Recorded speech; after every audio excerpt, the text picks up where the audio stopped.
কি গোপাল, বাজার করে ফিরছো? হ্যাঁ, ওই রকম আর কি। তা হাতের থলিটা তো ছোট কেন? কি করব বলুন, যেমন বেতন তেমন বাজার। বেশি বড় থলি বইতে গেলে তো আবার আপনার মতো বড় বড় কুকীর্তি করতে হয়। কি বলতে চাইছো তুমি? না মানে ওই যে মাঝে মধ্যেই আপনি যা করে থাকেন, যেন তেন প্রকারেণ মহারাজকে ঠকিয়ে ওই রাজকোষ থেকে টাকা হাতিয়ে নেওয়া। গোপাল, এরকম উল্টো পাল্টা কথা বললে না। এ বাবা, উল্টো পাল্টা আবার বললাম কখন? সত্যি কথা বলতে কি, আপনার এই গুণের কথা কে আর না জানে বলুন। দেখুন দেখুন, ওই যে লোকটা যাচ্ছে, ওকে ডেকে জিজ্ঞেস করলো না, ও আপনার গুণের কথা বলে দেবে। গোপাল! এ বাবা, খামোকা রেগে যাচ্ছেন কেন মন্ত্রী মশাই? আচ্ছা আচ্ছা, ঠিক আছে ঠিক আছে, একবার জিজ্ঞেস করেই দেখি। অর্বাচীন,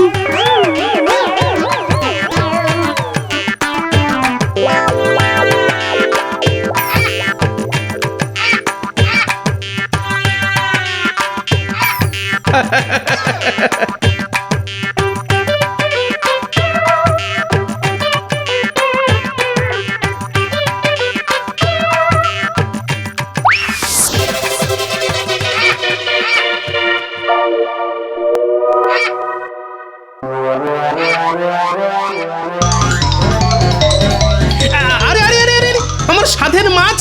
দাঁড়া বেটা চিলের বউ, আজ তোর হচ্ছে।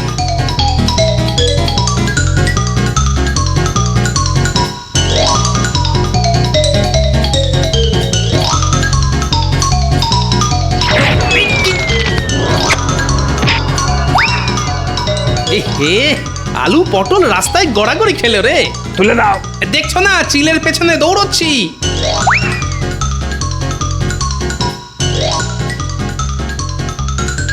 হায় হায় হায়, এ আমার কি হলো? মাথার চাল যে মাটিতে গড়াগড়ি খেলো গো। কেঁদো না গো দিদি, কেঁদো না। মানুষের শরীর আর মাথার চাল কি চিরকাল এক থাকে নাকি? একদিন না একদিন ভেঙে তো পড়বে। গোপাল দাদাকে আসতে দাও, দেখো ঠিক একটা ব্যবস্থা করে ফেলবে। কে ব্যবস্থা করবে? তোমার দাদা? তবেই হয়েছে। কতদিন ধরে বলে যাচ্ছি ওগো, চালের গতিক সুবিধের নয়, চালের গতিক একদম সুবিধের নয়। ঝুরঝুর ঝুরঝুর করে পচা খড় ঝরে পড়ছে। চালটা সারাও গো, সারাও। কিন্তু কীটের মরণ কান দিয়েছে আমার কথায়। আজ একদিকটা পড়লো ভেঙে, সামনে বর্ষা আসছে, ওই বর্ষায় আমি কোথায় যাব গো? আরে অত চিন্তা করো না তো, তেমন হলে কটা দিন আমাদের ওখানে গিয়ে থাকবে। কেন, বোনের বাড়ি কেউ কি গিয়ে থাকে না? তাহলে খুব মজা হবে, সারাক্ষণ শুধু গোপাল দাদুর গল্প শুনবো। হায় হায় হায়, এ আমার কি হলো? মাথার চাল যে মাটিতে গড়াগড়ি খেলো গো। তো ছাড়া চিল, আজকে খুব পালিয়ে গেলি, কিন্তু ভালো করে চিনে রেখেছি তোকে। যেদিন ধরতে পারবো না, পেট চিরে সব কুঁচো চিংড়ি বের করে নেব। হ্যাঁ, ওগো ওগো, আমার কি সর্বনাশ হলো গো। এ তো মহাবিপদ। কুচো চিংড়ির থলি ছিনতাই হলো আমার, আর গলা ছেড়ে কাঁদতে বসলেন উনি। ওগো, গলা ছেড়ে কি এমনি কাঁদছি গো? একবার ঘরের ভেতরে গিয়ে দেখে এসো গো, মাথার চালের একদিক যে ভেঙে পড়েছে গো। হ্যাঁ, সে কি? এই তাহলে তো খুব মুশকিল।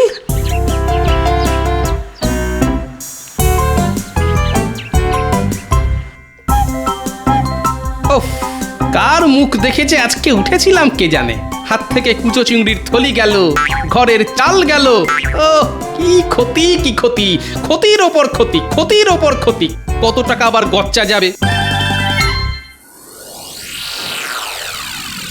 বাংলায় একটা কথা আছে না, কয়লাকে যতই ধোয়া হোক না কেন, ময়লা কিছুতেই যায় না। এ কথা কেন বলছেন মহারাজ? আরে বলছি কি আর সাধে, বলছি গোপালের ব্যবহারে।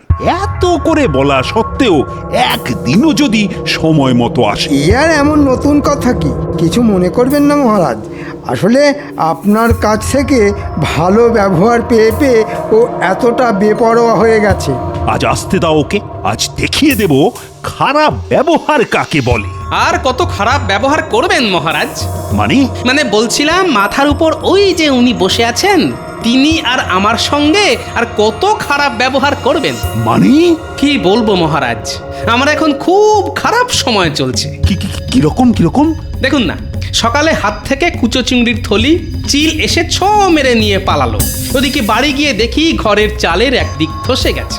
এই সব সামলে আস্তে আস্তে এত দেরি হয়ে গেল, মাথায় যে এখন কত দুশ্চিন্তা। ঠিক হয়েছে। সকালে আমার সম্পর্কে খারাপ খারাপ কথা বলার ফল হাতে হাতে পেয়েছি। ঠিক হয়েছে। আচ্ছা গোপাল, গতবার বর্ষার মুখে তো চাল ছাড়াবার জন্যে তুমি আমার কাছ থেকে টাকা নিয়ে গিয়েছিলে, তা সে টাকা দিয়ে চাল সারাওনি কেন? কি করে সারাবো মহারাজ? ওই যে কথায় আছে না, অভাবের সংসারে নুন আনতে পান্তা ফুরিয়ে যায়। আপনার দেওয়া চাল সারাবার টাকা তো খাবার কিনতেই খরচা হয়ে গেল। চালের টাকায় চাল কেনা খুব খারাপ কাজ। বর্ষাকালে জল পড়তে পারে বাজ। না গোপাল না, চাল সারাবার টাকায় চাল কিনে খুব খারাপ কাজ করেছো তুমি। স্বীকার করছি মহারাজ, খারাপ কাজ করেছি, কিন্তু এবার যদি কিছু টাকা দিয়ে সাহায্য করেন। একেবারে দেবেন না মহারাজ, দেখবেন এবারে হয়তো চাল ছাড়াবার টাকায় ডাল কিনে বসবে। ওর ছলনার তো আর শেষ নেই। মহারাজ না গোপাল, আর তোমার টাকা দিতে পারবো না। নিজের চাল সারাবার ব্যবস্থা নিজেকেই করতে হবে তোমায়। এবারে বোঝো, কত ধানে কত চাল।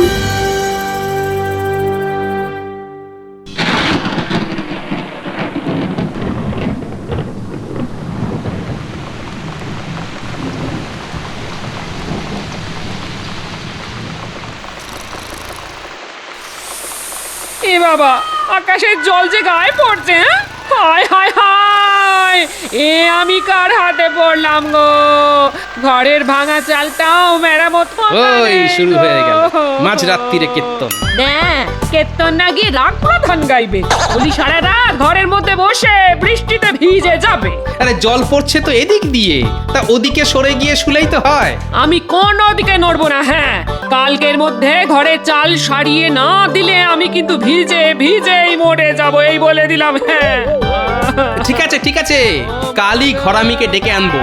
এখন একটু সরে গিয়ে শো তো দেখি। কি গো, কি বুঝলে? কত খরচ পড়বে গো? দেখো গোপাল দাদা, এই চালের অবস্থা তো একেবারে শোচনীয় হয়ে গেছে গো। ওই টাপ্পি দিয়ে কোনো কাজ হবে বলে তো মনে হয় না। তাহলে কি করতে হবে বলো? পুরো চাল ফেলে দিয়ে নতুন করে সবটা ছাইতে হবে। বাবা, এ তো অনেক খরচের ব্যাপার। সে তো খরচ একটু হবেই। কত? 150-200 টাকা তো বটেই। কি হলো গোপাল দাদা, বসে পড়লে যে বড়, শরীর খারাপ লাগছে? ওই মানে তোমার খরচের বহর শুনে মাথাটা কেমন বোঁ করে ঘুরে গেল ভাই। তাহলে আমি চলি। কোথাও যাবে না তুমি। বলি কাল থেকেই চালটা সরাতে শুরু করে দাও। ওই কিপটে বুড়োকে ধরে খরচ খরচা আমি ঠিক আদায় করে নেব। সব চাল খুলে সারাতে গেলে না ওই সপ্তাহ খানেকের মতো সময় লাগবে কিন্তু। সপ্তাহ খানেক? হ্যাঁ গো, এই কদিন আমরা থাকবো কোথায়? সে তো আমার জানার কথা নয়। বিয়ে করে আমায় ঘরে এনেছো, আমার থাকা আর খাওয়ার দায়িত্ব তো তোমার। বোঝো এবার। ওহ, কি কুক্ষণে যে বিয়ে করতে গেছিলাম।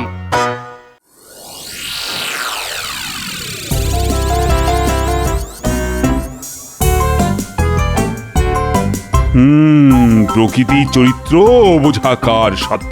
কাল রাতে কত ঝমঝম করে বৃষ্টি, আর আজ সকালে কেমন ঝলমলে রোদ। প্রণাম মহারাজ। কি ব্যাপার, এই সাত সকালে তুমি? মহারাজ, চাল সারাবার ব্যবস্থা হয়ে গেছে মহারাজ। ভালো কথা। তা আমায় কি করতে হবে?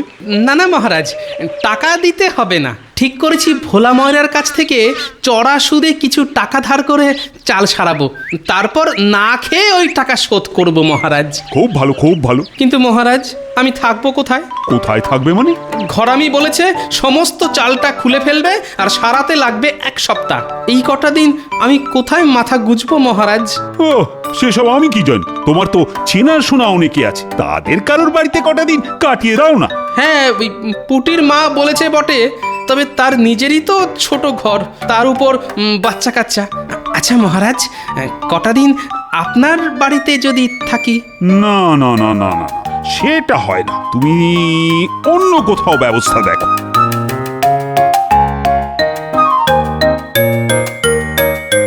ব্যাপার মন্ত্রী? মহারাজ, আমাকে কটা দিন ছুটি দিতে হবে। রাজসভায় তো আর এসব কথা বলা যায় না, তাই একান্তে বলতে এলাম। ছুটি নিয়ে কি করবে? আগে একটু শ্বশুর বাড়ি যাব, ওই 1 সপ্তাহের জন্যে। মন্ত্রী মশাই তাহলে 1 সপ্তাহ থাকবে না। ওকে একটু বলে দেখি যদি কটা দিন থাকতে দেয়। তা কবে যাবে ঠিক করেছো? হ্যাঁ, সেটা এখনো ঠিক করিনি। ঠিক হলেই আপনাকে বলে যাব। ঠিক আছে, ঠিক আছে। আমি তাহলে এখন আসি। আচ্ছা, এসো এসো। মন্ত্রী মশাই, যাবার সময় ঠিক পিছু ডাকলো। বলো, কি বলবে বলো। আসলে আমার ঘরের চাল তো সারানো হবে, কিন্তু তার জন্য 1 সপ্তাহ আমাদের অন্য কোথাও গিয়ে থাকতে হবে। থাকতে হবে তো হবে। তাই বলছিলাম কি, আপনি তো 1 সপ্তাহ মতো থাকবেন না, তাই কটা দিন যদি আমাদের থাকতে দেন, মানে আপনার বাড়িতে। হাসালে? আচ্ছা, আমার বাড়ি তোমায় থাকতে দেব কোন আনন্দে? আনন্দে না হোক, দুঃখের সঙ্গেই দিন। না না, ওসব হবে না। তোমার মতো লোককে ঘরে থাকতে দেওয়া আর খাল কেটে কুমির আনা একই ব্যাপার। গোপাল কি তাহলে কুমির নাকি? কি গোপাল, মন্ত্রীর কথার উত্তর দাও। মুখে তো দেব না, কাজে দেব। কি আর উত্তর দেব মহারাজ? ওই যে কথায় আছে না, হাতি যখন কাদায় পড়ে তখন চামচিকেতেও লাথি মারে। দেখেছেন মহারাজ, গোপালের সাহসটা দেখেছেন? আমাকে চামচিকে বলল। এ বাবা, আমি আবার আপনাকে চামচিকে বললাম কখন? আমি তো শুধু একটা বাংলা প্রবাদ বললাম মাত্র। যাকে যাক, কথা বাড়িয়ে লাভ নেই। কেউই যখন থাকতে দেবেন না, তখন আমি আসি।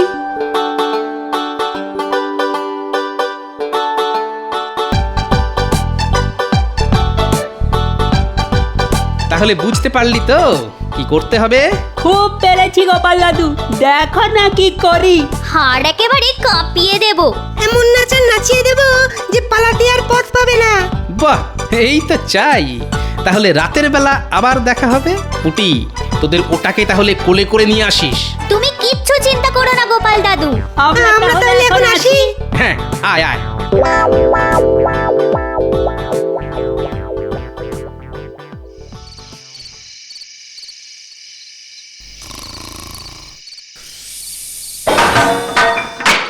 রান্নাঘরে বাসন পড়ার শব্দ হলো না? তাহলে তাহলে কি চোর ঢুকলো? এই এই, একবার ওঠো তো। এই, সবে চোখটা লেগেছিল, দিলে ঘুমের 12টা বাজিয়ে। কেন, কি হলো? কি উঠবে কেন? রান্নাঘর থেকে ঝন ঝন করে বাসন পড়ার শব্দ হলো। মনে হচ্ছে চোর ঢুকেছে। সে কি, ঠিক শুনেছো তো? ঠিক শুনেছি মানে? ওই শব্দেই তো ঘুম ভেঙে গেল। দাঁড়াও দাঁড়াও, দেখছি।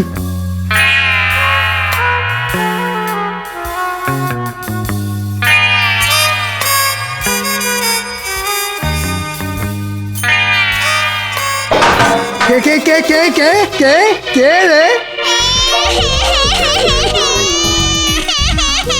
বাবা, এটা আবার কে রে? এ তো চোর নয়। ওরে বাবা,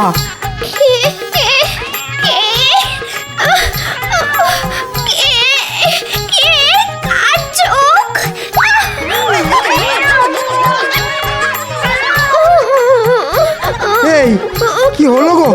হ্যাঁ, চাদরে মাথা মুখ ঢেকে এমন করে কাঁপছো কেন? জানলাটা হুট করে খুলে গেল।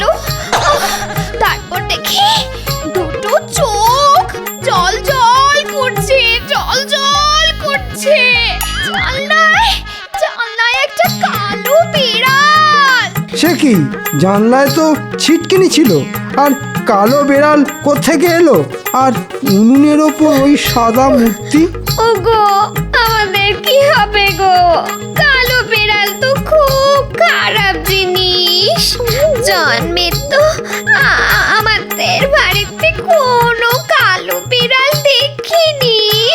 সারা রাত জেগে থাকতে হবে, কাল সকালে কিছু একটা ব্যবস্থা করা যাবে। বুঝলে দাদু, ভয় দেখানোটা না বেশ জব্বর হয়েছে, কি বলো? খুব ভালো কাজ হয়েছে। পুচকে, এখন তোকে একটা কাজ দেব। বলো দাদু। তোকে মন্ত্রী মশাইয়ের বাড়ির কাছে পিঠে থাকতে হবে, তবে খবরদার দেখতে যেন না পায়। আরে কিচ্ছু পাবে না, তুমি শুধু বলে দাও আমায় কি করতে হবে। তুই শুধু জেনে আসবি মন্ত্রী মশাই আজ কি করছে। ঠিক আছে। ওগো, কিছু একটা করো। কাল রাতে যা ঘটেছে তাতে আমার মন বলছে এ নির্ঘাত ভূতের কাজ। ঠিক আছে, আমি কুঞ্জ ওঝাকে ডেকে আনছি। ও এসে ঠিক বলে দেবে এ ভূতের কাজ না মানুষের কাজ। আর ভূতের কাজ হলে ঝাড়ফুঁক করে ঠিক ভূত তাড়িয়ে দেবে, আর মানুষের কাজ হলে ব্যবস্থা নেব আমি ওর বাড়ি যাচ্ছি।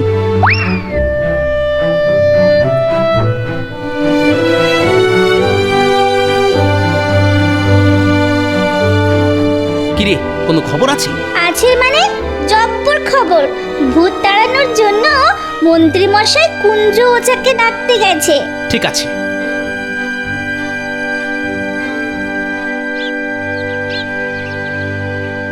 কুঞ্জ, ও কুঞ্জ, কুঞ্জ। আমার ঘরে মন্ত্রী মশাইয়ের আগমন, কি সৌভাগ্য আমার। হ্যাঁ, আসুন আসুন। আমার দুর্ভাগ্য, তাই তোর সৌভাগ্য। হিয়ালিটা ঠিক বুঝলাম না মন্ত্রী মশাই। শোন, কাল রাতে আমার বাড়িতে মনে হচ্ছে ভূতের উৎপাত হয়েছিল। তোকে শুধু গুণে বলে দিতে হবে এ ভূতের কাজ না মানুষের কাজ। ভূতের কাজ হলে ভূত তাড়াবি তুই, আর মানুষ হলে শাস্তি দেব আমি। ঠিক আছে? ঠিক আছে ঠিক আছে, আপনি যান, আমি গোছ গাছ করেই ফুরুত করে চলে আসছি।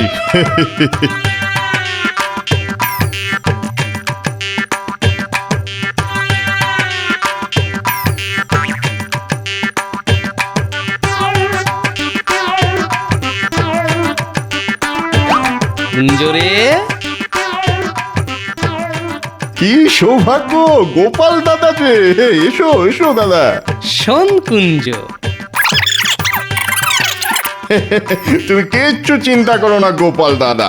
পাজি মন্ত্রীটাকে এমন ভয় দেখাবো যে চিরদিনের জন্য না হোক কিছুদিনের জন্য বাড়ি ছেড়ে একবারে লেজ তুলে পগার পার হয়ে যাবে।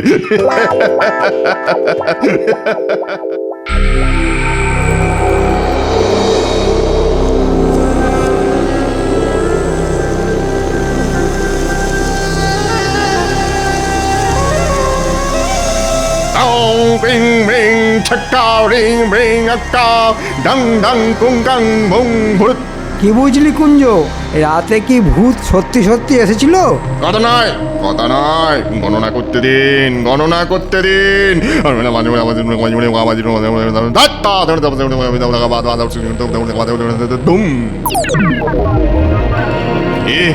কি বললে তুমি? তুমি আবার ফিরে এসেছো? হ্যাঁ, কে এসেছে কুঞ্জ? মন্ত্রীমশাই, এ যে সে কেউ নয়, স্বয়ং ব্রহ্মদত্তী বাবা। মানে এই যে এই যে ভিটে, আজ থেকে 181 বছর আগে এই ভিটেতে ছিল এক বেলগাছ, আর সেই বেলগাছে থাকতেন এক ব্রহ্মদৈত্যী। তিনি 181 বছর ঘুমন আর তারপর 10 দিন জাগেন। বলিস কি রে? হ্যাঁ, তিনি এখন জেগেছেন। হ্যাঁ, জেগেছেন জেগেছেন, আর জেগেই তার সেই বেলগাছ না দেখতে পেয়ে খুব খেপে গেছেন। এ বাবা, চিমটি কাটছেন দেখুন। আর তিনি একবারে খেপলে আর রক্ষে নেই মন্ত্রীমশাই, আর রক্ষে নেই। তাহলে কি হবে? বাঁচতে হলে 10 দিন বাড়ি ছেড়ে অন্য কোথাও চলে যান। তিনি হয়তো এই 10 দিনেই সবকিছু লন্ডভন্ড করে দেবেন। হ্যাঁ, লন্ডভন্ড করে দেবেন। কিন্তু তারপর ঘুমিয়ে পড়লে আবার সব ঠান্ডা। না না, ঠিক আছে, কটা দিন না হয় আমরা আমার বাপের বাড়ি গিয়ে থাকবো। তাহলে তাই করুন, প্রাণের থেকে বড় তো আর কিছু হতে পারে না নাকি? আমি তাহলে চললাম মন্ত্রীমশাই, কেমন? আপনি কিন্তু তাই করুন। হ্যাঁ হ্যাঁ, আয়। এখানে আর এক মুহূর্ত নয়, যত তাড়াতাড়ি সম্ভব টাকা কড়ি গয়নাগাটি নিয়ে চলে যেতে হবে। নাও নাও গিন্নি, তাড়াতাড়ি করো।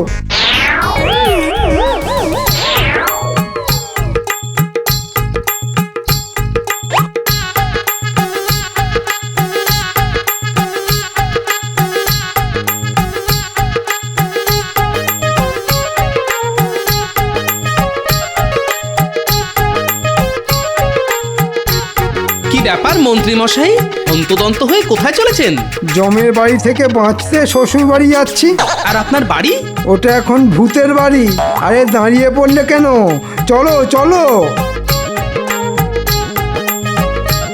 মন্ত্রী মশাই, কি হলো কি? বলছিলাম কি, আমার বাড়ির চাল তো সারানো হবে, তাই কটা দিন যদি আপনার বাড়িতে থাকার অনুমতি দেন। তাহলে থাকো গিয়ে। তবে তবে ভূতে এসে ঘাড় মটকে দিলে আমাকে আবার দোষ দিও না কিন্তু।